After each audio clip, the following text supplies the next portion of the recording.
toxic masculinity. Hey, ladies and gentlemen, if you have a question or comment, please post it now. I can read Frank James here. What do you say? The mental gymnastics of the left. Okay, the mental gymnastics the left uses is Olympic. I love that. That's actually very clever. Thank you, Frank James, for that. Frank James is in Canada, and I believe... I actually don't know what his little icon is. I thought it was maybe a penguin, but it's hard to tell. I can't tell what that is, Frank. You'll have to pay us more money so you can tell us. Or just write at Toxic Masculinity and let us know. All right, so what else do we have, darling? It's a penguin. Oh, it's a penguin. Okay. First super chat was from Imperial Gubetar.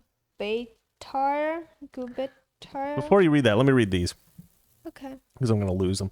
Gunnar Dunning said, thank God you're a true American, true conservative, and you don't back down for your belief and opinions. I stand with you. You're a great inspiration to me. Well, thank you, Gunnar. I think if you're a Christian, you grow up Christian, you learn to be, fight for your principles. Mm-hmm. I think that's part of being a Christian. And so I think that's where that comes from. Let's see here. I don't think it's me. I think it's just, how I was raised to some degree. T. Fez says, is everyone a millionaire who's building your Ferrari? Who's serving your filet mignon? Well,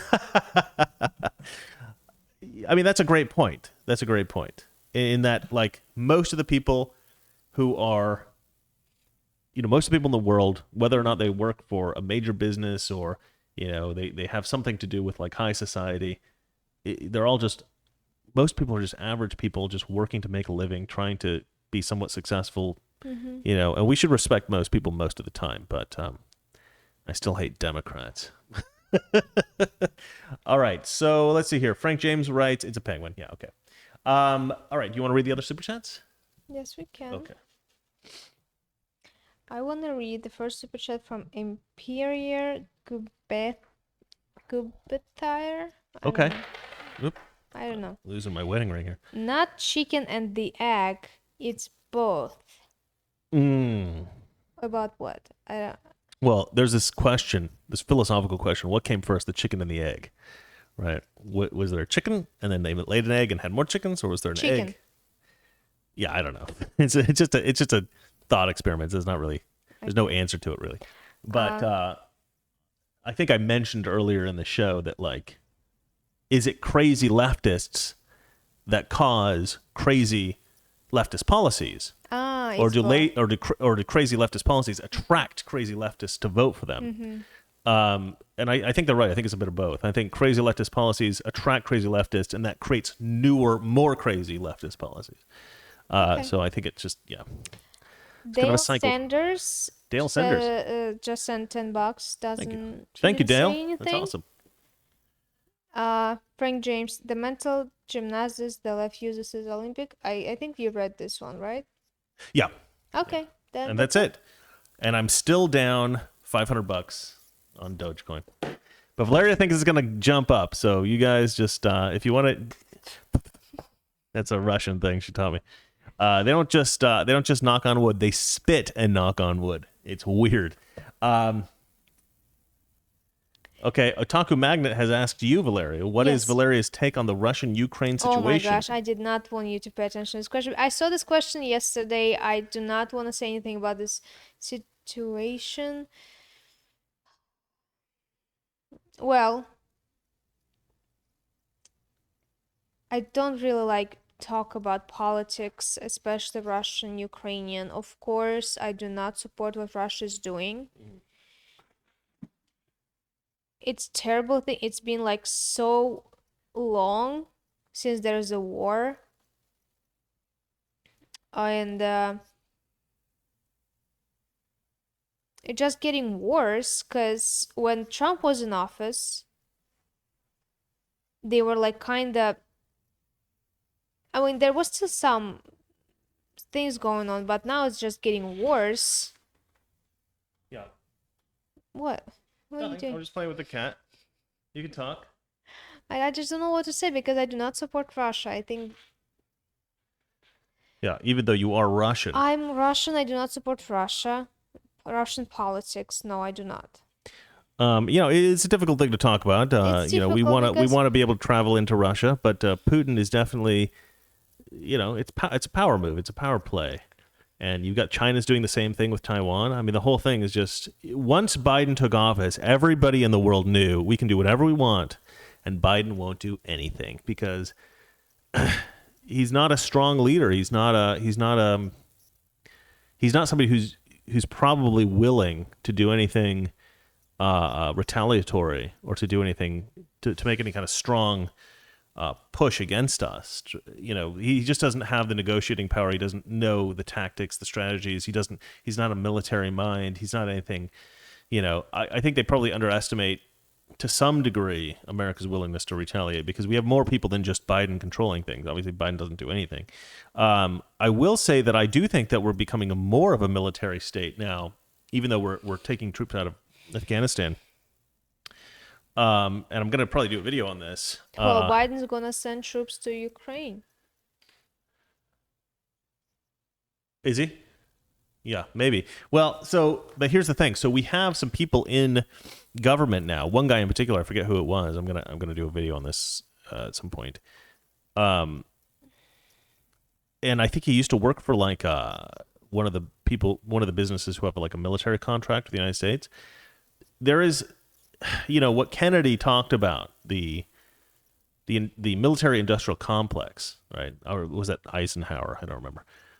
But this idea that there is this massive network of industries in the United States that produce military equipment, weapons, and things like this that the U.S. military will use against other countries, they will always make more money in war than they will in peace.